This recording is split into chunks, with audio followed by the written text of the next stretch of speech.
which meant you had to open up menus and deal with that, which is pretty annoying.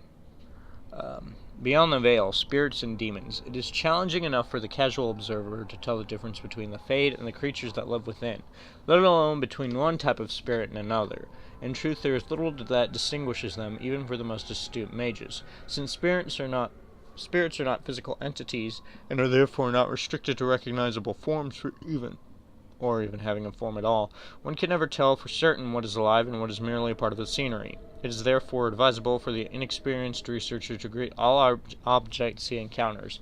Typically, we misuse the term spirit to refer only to the benign, or at least less malevolent creatures of the Fade, but in truth all the denizens of the realm beyond the veil are spirits. As the Chant of Light notes, everything within the Fade is a mimicry of our world, a poor imitation, for the spirits do not remotely understand what they are copying. It is no surprise that so much of the Fade appears like a manuscript translated from Twitter into our Legion and back again by drunken initiates. In general, spirits are not complex, or rather, they are not complex as we understand such things. Each one seizes upon a single facet of human experience: rage, hunger, compassion, hope, etc.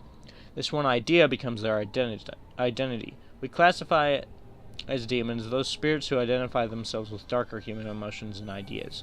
The most common and weakest form of demon one encounters in the Fade is the rage demon. They are much like perpetually boiling kettles, for they exist only to vent hatred, but rarely have an object to hate. Somewhat above these are the hunger demons, who do little but eat or attempt to eat everything they encounter, including other demons. This is rarely successful.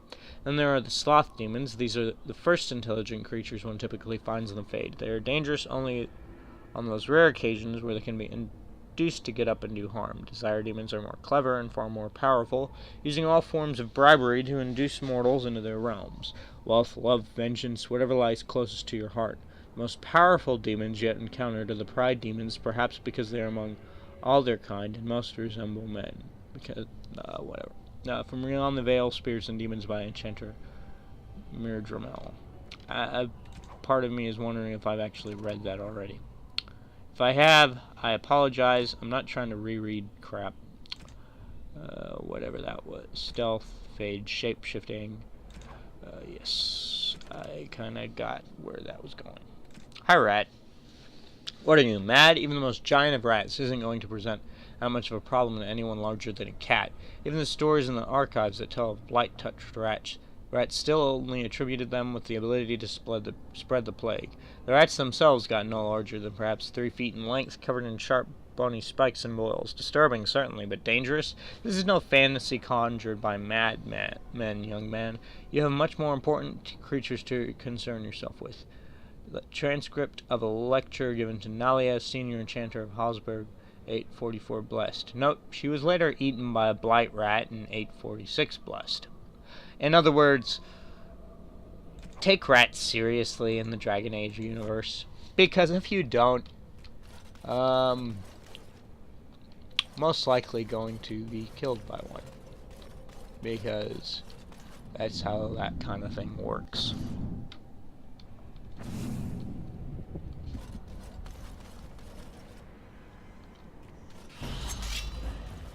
Hi, Lesser Shade. I'm going to kill you now.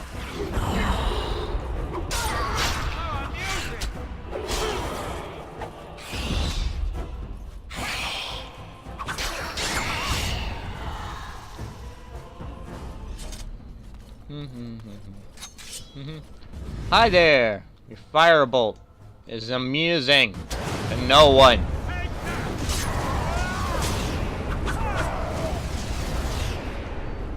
I'm trying to remember. Delirium veins actually heal. Yes, they heal you. Oh, I didn't realize. There's another one.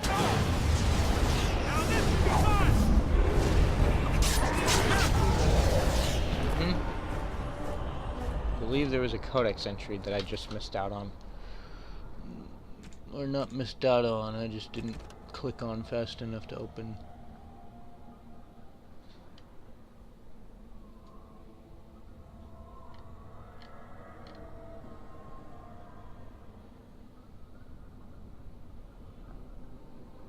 Okay, I remember already reading that. More than half the wealth of Orzammar comes from a single, extremely rare substance, lyrium. The Chantry believes it to be the waters of the Fade, mentioned in the Canticle of Thronodes, the very stuff of creation itself from whence the Maker fashioned the world. Only a handful of mining caste families hazard extracting the ore, finding veins in the stone quite literally by ear. Where in this raw form, lyrium sings, and this discerning ear can hear the sound. Sorry, I'm hitting the microphone again. Even through solid rock. Even though dwarves have a natural resistance, raw lyrium is dangerous for all but the most experienced of the mining caste to handle. Even for dwarves, exposure to the unprocessed mineral can cause deafness or memory loss. For humans and elves, direct contact with lyrium ore produces nausea, blistering of the skin, and dementia. Mages cannot even approach unprocessed lyrium. Doing so is invariably fatal. Despite its dangers, lyrium is the single most valuable mineral currently known. In the Tevinter Imperium, it has been known to command a higher price than diamond. The dwarves still sell very little of the processed mineral to the surface, giving the greater portion of what they mine to their own smiths, who use it in the forging of all truly superior dwarven weapons and armor. What processed lyrium is sold on the surface goes only to the Chantry, who strictly controls the supply. From the Chantry it is dispensed both to the Templars, who make use of it in tracking and fighting Maleficarum, and to the Circle. In the hands of the Circle, lyrium reaches its fullest potential. Their Formari craftsmen transform it into an array of useful items, from the practical, such as magically hardened stone for construction, to the legendary silver armor of King Calenhad. When mixed into liquid and ingested, lyrium allows mages to enter the Fade fully aware, unlike all others who reach it only while dreaming. Such potions can also be used to aid in the casting of especially taxing spells, for a short time granting a mage far greater power than he normally wields. Lyrium has its costs, however. Prolonged use becomes addictive, the cravings unbearable. Over time, Templars grow disoriented, incapable of distinguishing memory from present or dream from waking. They frequently become paranoid as their worst memories and nightmares haunt their waking hours. Mages have additionally been known to suffer physical mutation. Magister lords of the Tevinter Imperium were widely reputed to have been so affected by their years of lyrium use that they could not be recognized by their own kin, nor even as creatures that had once been human. From In Pursuit of Knowledge, The Travels of a Chantry Scholar by Brother Genitivi. So, lyrium. Not so great. But, in this game, you never deal with the bad effects of lyrium except for in other characters. You can use it as many times as you want, as far as I know, and not have problems.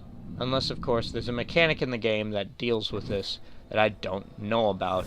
That happens if you've had a certain amount of potions. Something happened, didn't it? You look a little different. What happened? I became a mouse. Did you? Did it help? I know I saw the tiny holes. Were you small enough to get through? Yes, it was easy. You're so much braver than I am.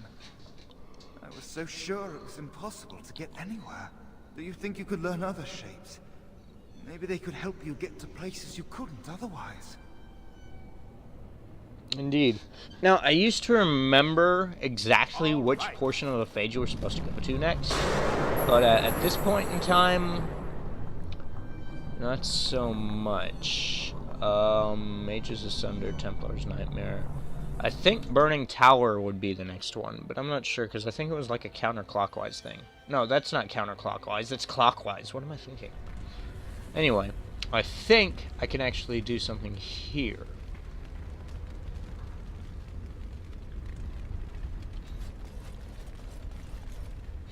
Yeah, I think so. Anyway. It's time to go into mouse form. To the mouse hole!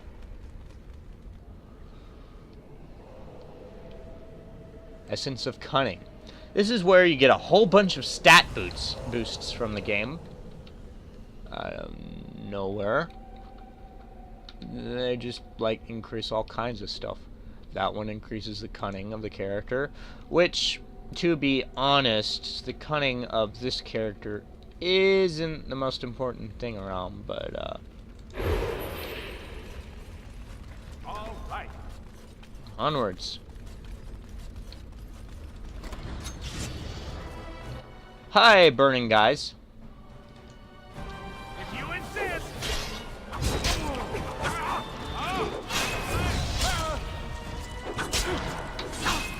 Great.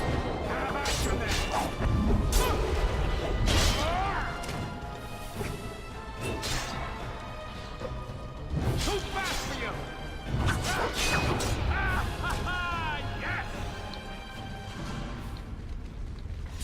Well, that guy's dead. I'm just gonna run around and see if I can just kill a whole bunch of dudes right now. Make sure there's no more enemies hiding in the dark corners of this world. Yes, cheesy, I know. Okay, mouse time. I think this just leads to that other room that I was just in. Yup, just leads to that.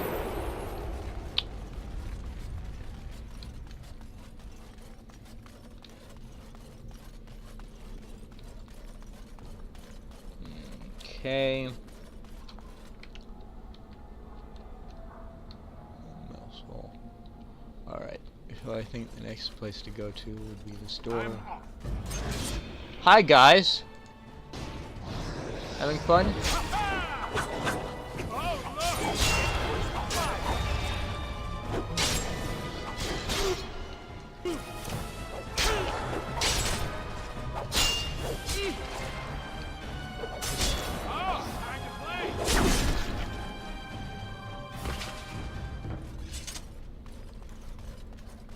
Massive door. Can't unlock that yet. I do, however, believe that I can go ahead and take care of the demon after getting the ability to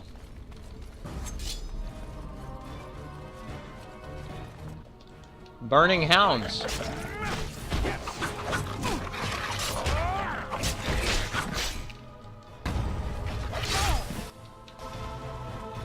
Anyway, after I get the ability to walk through fire, yes, that's a thing. And yes, I spoiled that, but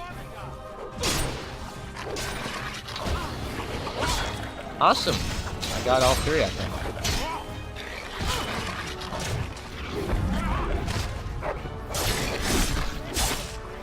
And that, my friends, is how you kill burning dogs.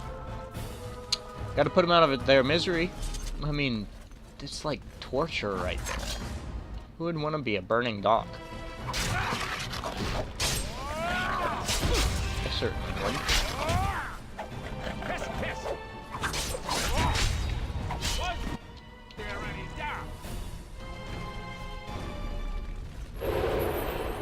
To the mouse hole! Must control anger while it bubbles. It burns. You must die. Or not. I can do this instead.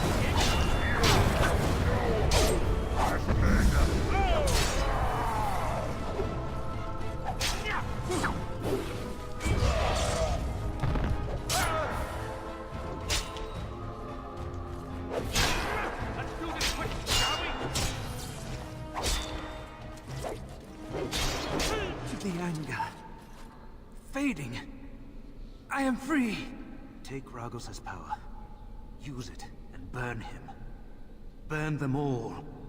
He guards Sloth. He bars the way. You must destroy the door. Other dreamers. Other powers. Only way. So pretty much right now what we're doing is grabbing powers.